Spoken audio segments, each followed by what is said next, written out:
नमस्कार, मैं छवि लेकर हाजिर हूं आपका मनपसंद कार्यक्रम कृषि दर्शन। कार्यक्रम कृषि दर्शन जो समर्पित है प्राथमिक क्षेत्र से जुड़े तमाम व्यवसायों के उन्नति के लिए, विकास के लिए। जी हाँ, इस कार्यक्रम के जरिए हम कोशिश करते हैं कि नई जानकारियां आपसे साझा कर सकें, अपने विशेषज्ञों से आपको रूबरू करा सकें, आपकी जो उलझनें हैं उन्हें दूर कर सकें। कार्यक्रम की आज की कड़ी में भी कुछ ऐसी ही कोशिश करेंगे हम, लेकिन सबसे पहले देखेंगे अपना पहला सेगमेंट, खबरें खेती की। नमस्कार, खबरें खेती के में स्वागत है आपका। खबरों में आगे बढ़ने से पहले सबसे पहले नजर मुख्य कृषि समाचारों पर। मत्स्य पालकों को दिया जाएगा विशेष प्रशिक्षण। दुधारू पशुओं को गर्मी के प्रकोप से बचाए पशुपालक। और किसानों के लिए बेहद उपयोगी माउंट हेरोडिस मशीन।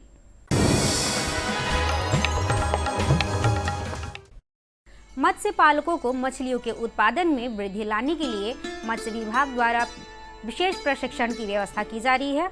मत्स्य अनुसंधान एवं प्रशिक्षण केंद्र मीठापुर के निदेशक डॉक्टर गौरी शंकर ने बताया, प्रशिक्षण करने के लिए ऑनलाइन आवेदन करना जरूरी है। ज़्यादा जानकारी अगर लेना चाहते हैं तो आप अपने क्षेत्र के नज़दीकी मत्स्य विभाग में संपर्क कर सकते हैं। पशुपालन एवं मत्स्य विभाग के अधीन मत्स्य निदेशालय का एक अपना प्रशिक्षण केंद्र है, जहां राज्य के मत्स्य पालकों को मछली पालन का प्रशिक्षण दिया जाता है। ये 6 दिवसीय प्रशिक्षण कार्यक्रम है जो कि बिल्कुल निःशुल्क है, और यह प्रशिक्षण कार्यक्रम बिल्कुल आवासीय है। यहाँ रहने का, खाने का व्यवस्था है, प्लस एक दिन, सब 6 दिनों में एक दिन फील्ड विजिट होता है, वो भी बिल्कुल निःशुल्क है।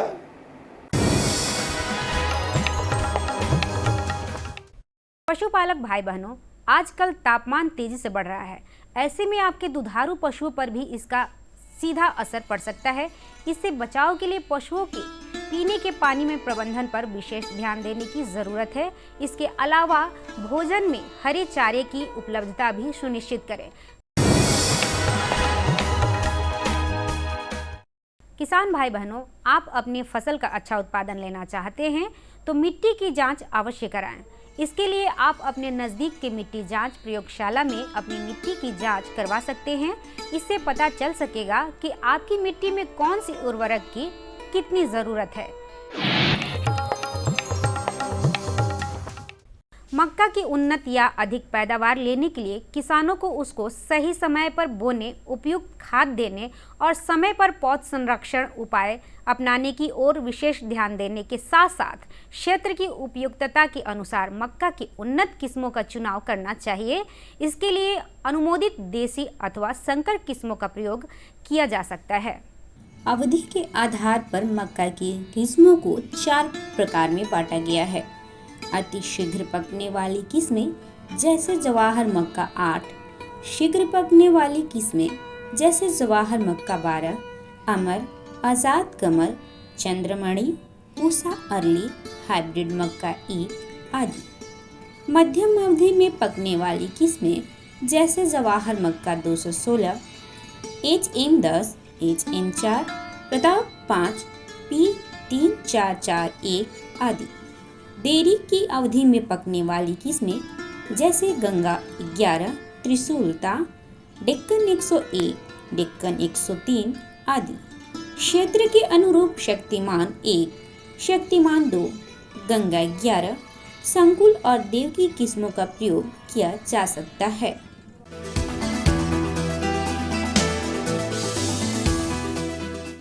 सफलता की कड़ी में आज हमसे जुड़ रहे हैं ग्राम सराय जिला वैशाली के प्रगतिशील किसान राजीव कुमार। इन्होंने नवीनतम तकनीकों का प्रयोग कर न सिर्फ अपनी सफलता की कहानी लिखी है, बल्कि दूसरे के लिए भी प्रेरणा के स्रोत बने हुए हैं। इन्होंने एयर कंडीशन कमरे में मशरूम का वर्ष भर उत्पादन कर 2 गुना मुनाफा लिया है। आइए जानते हैं उनकी सफलता की कहानी उनकी ही जुबानी। मैं जो हूँ यहाँ पे मशरूम की खेती जो है आपको 2014 में कर रहा हूँ कंट्रोल यूनिट में, और ये धीरे धीरे मैंने करके स्टार्टिंग में 2 कमरे लगाए थे। आज के डेट में 6 कमरा है। मेरी डेली की कैपेसिटी जो है लगभग 500 kg है डेली।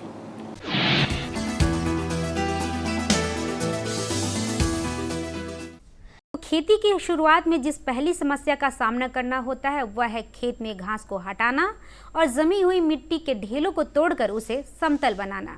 इस काम को सरल तरीके से संपन्न करने में किसानों की सहायक होती है माउंट हेरो डिस्क मशीन, जो न केवल घास को हटाती है बल्कि ढेलों को तोड़कर खेत को समतल भी बनाती है। अब जानते हैं क्या है आज का मंडी भाव। आइए अब चलते हैं बाजार समिति सब्जी मंडी पटना, जहां जानेंगे आलू और प्याज के ताज़ा भाव इस प्रकार रहे। नया लाल आलू 3000 रुपये प्रति क्विंटल, नया सफ़ेद आलू 2800 रुपये प्रति क्विंटल और लोकल प्याज 2800 रुपये प्रति क्विंटल। अब समय है मौसम पूर्वानुमान का। मौसम विभाग से प्राप्त जानकारी के अनुसार कल राजधानी पटना का अधिकतम तापमान 33 डिग्री सेल्सियस एवं न्यूनतम तापमान 28 डिग्री सेल्सियस रहने की संभावना है। किसानों के चेहरे पर खुशहाली, हर खेत को मिल रहा है पानी। ये है न्यू इंडिया की कहानी। फसलों की भरपूर पैदावार के लिए बीज और खाद के साथ साथ जल एक महत्वपूर्ण कारक है। पानी की बचत न केवल मिट्टी के स्वास्थ्य में सुधार करती है बल्कि उत्पादकता बढ़ाने और पर्यावरणीय लाभ प्रदान करने में भी मदद करती है। इसके अलावा पानी की उतनी ही मात्रा से लंबे समय तक सिंचाई तथा विस्तारित क्षेत्र में सिंचाई करने में भी मदद मिलती है। इसे ध्यान में रखते हुए माननीय प्रधानमंत्री श्री नरेंद्र मोदी जी के दूरदर्शी नेतृत्व में कृषि एवं किसान कल्याण मंत्रालय ने साल 2015-16 में पर ड्रॉप मोर क्रॉप यानी प्रति बूंद अधिक फसल योजना लागू की थी। पर ड्रॉप मोर क्रॉप पर सरकार का बहुत जोर है और ये समय की मांग भी है। साथियों, माइक्रो इरिगेशन भी इनपुट कॉस्ट कम करने का और ज्यादा प्रोडक्शन का बहुत बड़ा माध्यम है और एक प्रकार से एनवायरनमेंट की भी सेवा है। सूक्ष्म सिंचाई के माध्यम से उपलब्ध जल संसाधनों के उपयोग को इष्टतम किया जा रहा है। इसका उपयोग सटीक सिंचाई और बेहतर ऑन फार्म जल प्रबंधन प्रथाओं को बढ़ावा देने के लिए भी किया जा रहा है। सूक्ष्म सिंचाई का ये तरीका भंडारित जल के संरक्षण और प्रबंधन में भी मददगार है। सूक्ष्म सिंचाई को 2 तरीकों से अपनाया जाता है। पहला, ड्रिप इरिगेशन। इस तकनीक में पानी को पौधों की जड़ों पर बूंद बूंद करके पहुंचाया जाता है।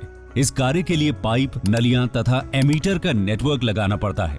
इसे टपक सिंचाई या बूंद बूंद सिंचाई भी कहते हैं। दूसरा तरीका है स्प्रिंकलर इरिगेशन।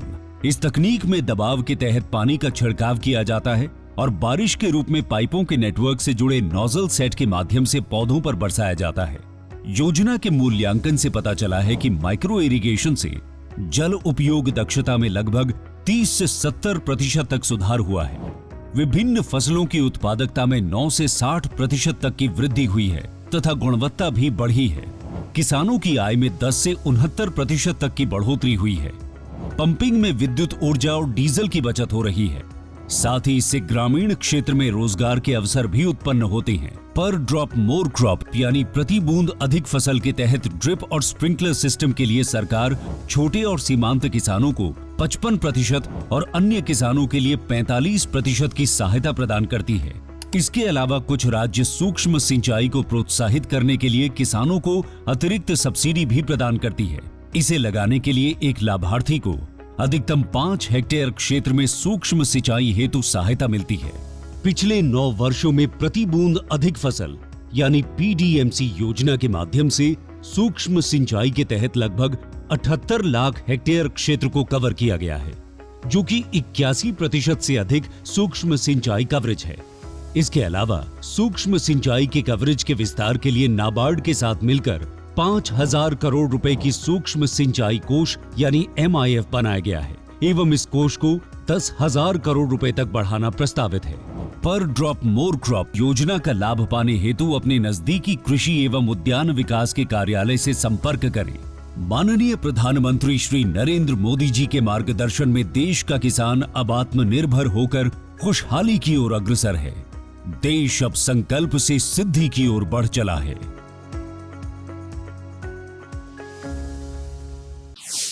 खबरें खेती की में अभी आपने देखा मौसम के मिजाज के बारे में, ली जानकारी मंडी के भाव की, जाना अपने नवीनतम तकनीकों और उपकरणों के बारे में और साथ ही साथ आपने सुनी अपने ही एक सफल साथी के सफलता की कहानी।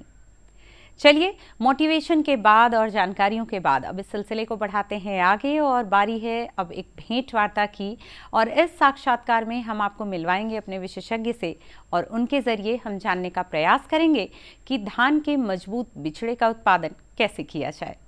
नमस्कार, कृषि जगत से जुड़ी तमाम खबरें लिए मैं आपके सामने हूँ। जैसा कि आप जानते हैं कि हम हमेशा नए नए विषय लेकर आते हैं और नए नए विशेषज्ञों से आपको रूबरू करवाते हैं, जिसमें आप जानते हैं खेती संबंधी बहुत सारी जानकारी, जानते हैं कि पशुपालन का व्यवसाय कैसे हमारे किसान भाई कर सकते हैं, सरकार की कौन कौन सी योजना चल रही है, और भी जानते हैं कि जो नए युवा वर्ग के लोग हैं जो किसानी करना चाहते हैं वो किस तरह से कर सकते हैं, किनकी कौन से एक्सपर्ट से जानकारी लें, बहुत कुछ जानेंगे।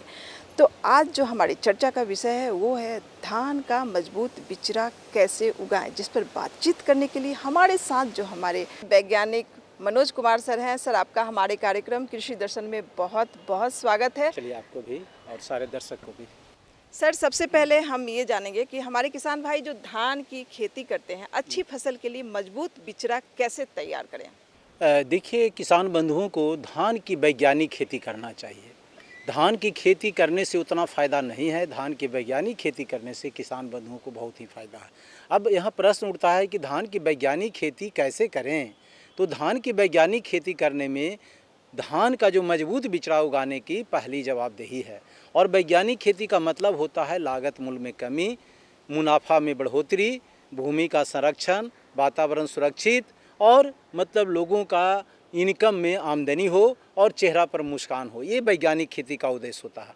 तो इसमें एक प्रश्न आता है कि धान का मजबूत बिचड़ा का क्या मतलब होता है। धान के मजबूत बिचड़ा का मतलब होता है कि बिचड़ा कलेदार हो और बिचड़ा इतनी अच्छी हो कि खेत में जाने के बाद आसानी से है जो कि धरती माँ के दोस्ती कर ले। हम यहाँ पर देखते हैं, प्रायः देखा जाता है किसान बंधु कमज़ोर बिचड़ा उगाते हैं और कमज़ोर बिचड़ा के संबंध में कहा जाता है कि जैसे ही रोपाई किया जाता है मिट्टी से उसका दुश्मनागत चल जाता है। इसीलिए मजबूत बिचड़ा जो कलेदार बिचड़ा होते हैं देखने में अच्छा लगता है, लरपुकाहा नहीं होता है, टाइट होता है, वातावरण को भी फेस करता है और मिट्टी में जाने के बाद आसानी से वो सेटल कर जाता है। इसको मजबूत बिचड़ा हम कहते हैं। अब मजबूत बिचड़ा कैसे उगाया जाए? तो मजबूत बिचड़ा उगाने के लिए किसान बंधुओं को सबसे पहले एक खेत को चिन्हित करना होगा और उसको हम कहते हैं, नाम देते हैं बिचड़ा वाला प्लॉट कहेंगे और जिसको मोरी वाला प्लॉट भी कहते हैं। और किसान बंधुओं को यह जानकारी होना चाहिए कि जिस खेत में धान का बिचड़ा उगाते हैं उस खेत को चिन्हित कर लीजिए और उसमें गलती से उसमें गेहूं की खेती ना करें, उसमें मक्का की खेती ना करें। प्रयास करें कि उसमें तेलहन और दलहन की खेती करें या बरसिम घास की खेती करें या खेसारी बुनें, है ना। लेकिन गेहूं वाली प्लॉट में या मक्का वाली प्लॉट में गलती से धान का बिचड़ा नहीं उगा सकते हैं। अगर उगाते हैं तो आप कमज़ोर बिचड़ा उगाते हैं, मजबूत बिचड़ा नहीं होगा। अब मजबूत बिचड़ा उगाने के लिए किसान बंधुओं को आपको धान के बीजों का चयन जो करेंगे वो ज़मीन के परिस्थिति के मुताबिक करेंगे और ज़मीन के परिस्थिति के मुताबिक जब करेंगे तो उसका टाइम ऑफ जो सोइंग होगा, बुआई का जो तिथि होगा वह भी अलग अलग होगा। एक चीज़ और ध्यान देने की ज़रूरत है कि अगर आपके पास 3 एकड़ या 4 एकड़ में धान की रोपाई करने जा रहे हैं तो ऐसा देखा गया है कि 4 एकड़ धान की रोपाई करने में किसान बंधुओं को 10 से 12 दिन का वक्त लग जाता है। हमारे किसान बंधु क्या करते हैं कि कमज़ोर बिचड़ा उगाने के कड़ी में ही वो है जो कि एक ही तिथि में धान का बिचड़ा डाल लेते हैं। मजबूत बिचड़ा में ऐसा नहीं कहा जाता है। मजबूत बिचड़ा में जब भी धान का बिचड़ा डालें तो 7 दिन के अंतराल पर यानी 2 एकड़ का बिचड़ा आप है जो कि मतलब 5 जून को डाल रहे हैं तो दो रेस्ट जो 2 एकड़ का बिचड़ा बच रहा है उसको 5-6 दिन के बाद डालें यानी 10 जून को डालें। ऐसा करते हैं तो हमारा बिचड़ा भी मजबूत होता है और धान रोपाई करते समय हमारा जो बिचड़ा का जो सीडलिंग एज होता है, जो बिचड़ा का उम्र होता है वह 21 से 25 दिन का होता है। अब हम धान का स्वस्थ बिचड़ा उगाने के लिए आपको किसान बंधुओं को गीला विधि से ही धान का बिचड़ा उगाना चाहिए। गीला विधि से धान का बिचड़ा क्यों उगाना चाहिए? क्योंकि धान का अंग्रेजी होता है पैडी, और पैडी शब्द की जो उत्पत्ति हुई है वह कीचड़ से हुई है। तो यहाँ पर प्रश्न उठता है कि जिसका माता पिता कीचड़ में रहा उसका बाल बच्चा भी कीचड़ में रहना पसंद करेगा, इसलिए धान का बिचड़ा हमको कीचड़ विधि से उगाना चाहिए। सर, इतनी ज़्यादा तापमान है, इस तापमान में हमारे किसान भाइयों को हम देखते हैं कि बीज को पानी में भिगोते हैं। तो पानी में भिगोने का मतलब क्या है, क्यों भिगोते हैं, इसके बारे में हमारे किसान भाइयों को बताइए। देखिए, जो बीज होता है ना वो सोया हुआ रहता है, तो सोए हुए अवस्था से जागे हुए अवस्था में लाने की प्रक्रिया को ही अंकुरण कहते हैं। और इसके लिए किसान बंधु है जो कि पानी में भिगोते हैं। जैसे आप रेलवे स्टेशन पर जाएंगे तो बहुत सा आदमी सोया हुआ रहता है, कोई अल्प निद्रा में रहता है, किसी का नींद खूब आता है, किसी के नज़दीक से पानियों फेंक रहा है फिर भी उसको नींद नहीं होता है, किसी को पुलिस से डंटा से भी। उसी प्रकार से जिस प्रकार से आदमी विभिन्न निंद्राओं में सोया रहता है, हमारे बीज भी विभिन्न प्रकार के निंद्राओं में सोया हो रहता है। हमारे किसान बंधु 8 घंटा 6 घंटा फुलाते हैं, लेकिन हम वैज्ञानिक कहते हैं कि अगर स्वस्थ बिचड़ा उगाना चाहते हैं तो बीज को 24 घंटा पानी में फुलावें। तो 24 घंटा फुलाने से क्या होता है कि सारा बीज जाग जाता है, सारा बीज है जो कि उसकी डोरमेंसी है जो कि खुल जाती है, और वह अंकुरण की प्रक्रिया में है जो कि अग्रसर हो जाती है। तो 24 घंटा फुलाने के बाद धान के बीज को पुनः क्या कीजिए कि जूट के बोड़ा में उसको बांध के, ढीला बांध के, और छाया में, कोना में, घर के कोना में उसको रख दीजिए। उसके ऊपर 1-2 बोड़ारू धार दीजिए और 24 घंटा उसको छोड़ दीजिए अंकुरण होने, क्योंकि तापमान अधिक है। इस तापमान में यदि इस बात का ख्याल नहीं रखेंगे तो आपका बिचड़ा प्रायः किसान बंधुओं का हम लोगों के पास दूरभाष के द्वारा सूचना मिल रहा है कि सर मेरा बिचड़ा खराब हो रहा है। बिचड़ा इसलिए खराब हो रहा है कि आपने विधि विधान का पालन नहीं किए हैं। सर, हमारे किसान भाई धान का मजबूत बिचड़ा जो स्वस्थ रहे कैसे तैयार करें और किन किन बातों का ध्यान रखें? देखिए, स्वस्थ बिचड़ा उगाने के लिए कम से कम 10 बिंदु है, उसका तो हर हमेशा हमको पालन करना ही करना है। अगर उसमें से एक का भी पालन नहीं करते हैं तो सिस्टम है जो कि टूट जाएगा। तो पहला क्या है कि आपको ज़मीन पल्वराइज होना चाहिए। पल्वराइज का मतलब भुरभुरी होनी चाहिए, यानी अप्रैल महीना में 2 बार जुताई कीजिए, मई महीना में 2 बार जुताई सुखले कीजिए, और जून महीना में भी जुताई करके और उसमें एकदम भुरभुरी बना दीजिए। उसके बाद उसमें वर्मी कंपोस्ट या सड़ी हुई भुरभुरी गोबर की खाद आपको है जो कि दे दें। अब कितना मात्रा में दें भाई? तो यदि 1 कट्ठा, पटना दूरदर्शन में हम खड़ा हैं, इस डिवीज़न में 1361 स्क्वायर फीट का 1 कट्ठा कहते हैं, तो इसमें कम से कम 4 कुंटल 5 कुंटल वर्मी कंपोस्ट या 8 कुंटल है जो कि भुरभुरी गोबर की खाद उसमें दे के और उसकी आप जुताई कर लें। उसके बाद उसमें है जो कि जब पानी छोड़ेंगे तो पानी जब छोड़ेंगे तो उसमें 10 किलो या 5 किलो प्रति कट्ठा के हिसाब से आपको राई, सरसों, तुरिया की खल्ली देना बहुत ज़रूरी है। उसको दे देने से भी मिट्टी आपका बेहतर होता है। इसको देने के बाद पुनः है जो कि आपको क्या करना है, पानी छोड़ के और उसको कदवा कर देना है। और कदवा करने के बाद जिस प्रकार से 24 घंटा धान को फूलने के लिए दे दिए, उसी प्रकार 24 घंटा खेत को फूलने के लिए छोड़ दीजिए। उसके बाद जब धान के बीज को छान दिए हैं, अंकुरण के लिए दिए हैं, तो इसको भी आरी कोना बना के पुनः एक हल्का पाटा दे दीजिए। और तीसरे दिन मॉर्निंग में जब आप धान का बिचड़ा बोने की प्रक्रिया में है तो इसमें फाइनल पाटा दे के और इसमें डीएपी, यूरिया, पोटास की मात्रा, यदि आप वर्मी कंपोस्ट या सड़ी भुरभुरी खाद दे रहे हैं फिर भी आपको रासायनिक उर्वरक के रूप में प्रति कट्ठा 2 किलो डीएपी, 1 किलो पोटास और आधा किलो यूरिया आपको देना नितांत आवश्यक है। आपको जिंक भी देना बहुत ज़रूरी है, लेकिन जिंक जो आप देंगे आधा किलो प्रति कट्ठा के हिसाब से, यदि आप 21% वाला जिंक दे रहे हैं तो आधा किलो या 400 ग्राम प्रति कट्ठा के हिसाब से आप देंगे। और जिंक जब देंगे तो रासायनिक उर्वरक से आपको 48 घंटा का गैप रखना होगा। किसान बंधु इस चीज़ को अवश्य ध्यान दें, नहीं अगर ध्यान देते हैं तो इससे हमारा जिंक फ़ायदा नहीं करता है। अब आपको क्या करना है कि पाटा देने के बाद आपको बीजोपचार करना बहुत ज़रूरी है। हमारे किसान बंधु धान का बीजोपचार कब करें? बुवाई से आधा घंटा पहले करें, छाया में करें और प्लास्टिक बिछा के करें या पक्का फ्लोर पर करें। अब जो अंकुरित बीज है उस बीज को आप 3 इंची मोटा फैला दें और फैलाने के बाद उसके ऊपर कार्बेंडाजिम 50% WP 2 ग्राम प्रति किलो बीज की दर से भुरकाव कर दें, या बीटा बैक्स पावर 4 ग्राम प्रति किलो बीज की दर से भुरकाव करके मुझकमानी पानी का छींटा दे के हाथ से बढ़िया से मिला के और उसको सेट होने के लिए आधा घंटा छोड़ दें। इस प्रकार से सारा बीज आपका उपचारित हो जाएगा और उपचारित बीज को पुनः है जो कि आप है जो बुआई करें। जब बुआई आप करते हैं तो खेत में ध्यान दें, इतनी गर्मी है 1 इंची पानी रहना बहुत ज़रूरी है। यहाँ किसान बंधु कहते हैं कि अंकुरित बीज है 1 इंची पानी में यदि हम बुआई करेंगे तो मेरा नहीं, वो क्या होता है इस्टेब्लिशमेंट, जिसको हम कहते हैं शिफ्टिंग, यानी अस्थायित्व कर लेता है और रात भर में अपना अंकुरित बीज पकड़ लेता है। मॉर्निंग में आप खेत पर जाएं, अगर पानी आपका खेत टान लिया है तो ठीक है, नहीं टाना है तो उसको काट दें और काट के पानी को निकाल दें। एक चीज़ का और ध्यान देने की आवश्यकता है कि जब भी बीजस्थली का चयन करें तो वह ऊंची टाइप की ज़मीन हो, ये गहरा, क्योंकि एक्सेस पानी होने के बाद उसका जल निकास हो जाए। एक चीज़ और, आपको गर्मी का मौसम है, जब आपका बीज अंकुर गया और मिट्टी में हल्का क्रैकिंग शुरू हो गया तो इमीडिएट उसमें हल्की आप सिंचाई दें और इस तरह से यदि आप करते हैं तो आपका बिचड़ा है जो कि मजबूत होगा, कलेदार होगा, स्वस्थ होगा और किसी प्रकार का कोई दिक्कत नहीं होगा। एक और अति महत्वपूर्ण बात है कि 1361 स्क्वायर फीट में यानी 1 कट्ठा में कितना धान का बीज दें। मैक्सिमम आप 15 किलो बीज दे सकते हैं। यहाँ पर किसान बंधु क्या करते हैं कि 30 किलो या 35 किलो बीज देते हैं, यहीं पर कमज़ोर बिचड़ा पैदा हो जाता है। इसीलिए मजबूत बिचड़ा पैदा करना चाहते हैं तो 12 केजी से 15 केजी ही आप धान दें।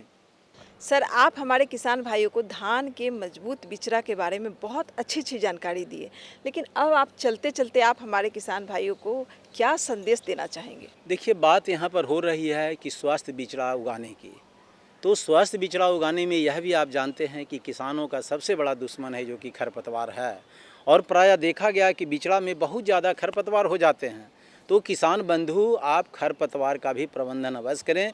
तो जैसे ही आप कदवा कर लेते हैं और जो चौकी देते हैं, पाटा लगाते हैं, तो पाटा लगाने के तुरंत बाद पेंडीमेथिलीन नाम की दवा 30% ईसी बाज़ार में बहुत नाम से जाते हैं, लेकिन आप प्रयास करेंगे जो अच्छी कंपनी है, जैसे बासफ है जो कि अस्टॉम के नाम से आता है, आपका धानुका का धानु टॉप के नाम से आता है, और तमाम है जो टाटा का पनीडा के नाम से आता है। हमारा कहने का मतलब है कि अच्छी कंपनी का गुणवत्ता वाली दवा खरीद के और 4 ml प्रति लीटर पानी में घोलकर आप उसको स्प्रे कर दें, और एक टंकी में जो 15 लीटर का पानी लोड करते हैं तो उसमें 2 कट्ठा में स्प्रे कर देंगे। सारा आपका हल्दी के कलर का खेत उजला हो जाएगा। जब स्प्रे कर देते हैं तो 2-3 घंटे के बाद उसको सेट होने के लिए छोड़ दीजिए, और उसके बाद है जो कि धान का बिचड़ा आप मतलब बुआई करेंगे तो आपका खरपतवार प्रबंधन हो जाएगा। बाई द वे ऐसा नहीं करते हैं तो आपका धान का बिचड़ा जब 18 से 19 दिन का हो जाता है, उसमें विभिन्न प्रकार के घास आ जाते हैं,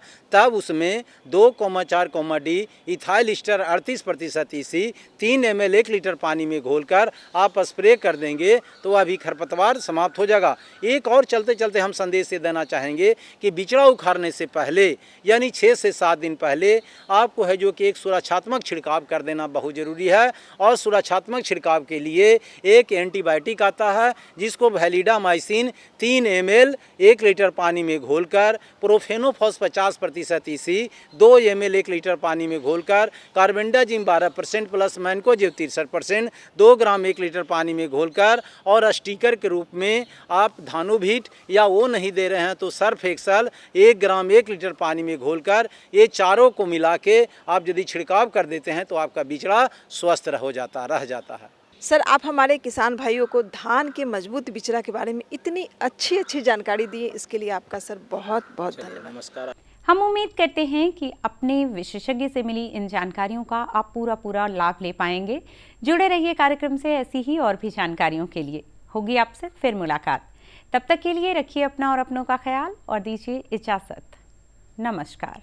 हमारा पता है कृषि दर्शन, कमरा नंबर 203, द्वारा केंद्र निदेशक, दूरदर्शन केंद्र पटना, फ्रेजर रोड, पटना। हमारा ईमेल एड्रेस है director@ddkpatna@gmail.com और kddkpatna@gmail.com।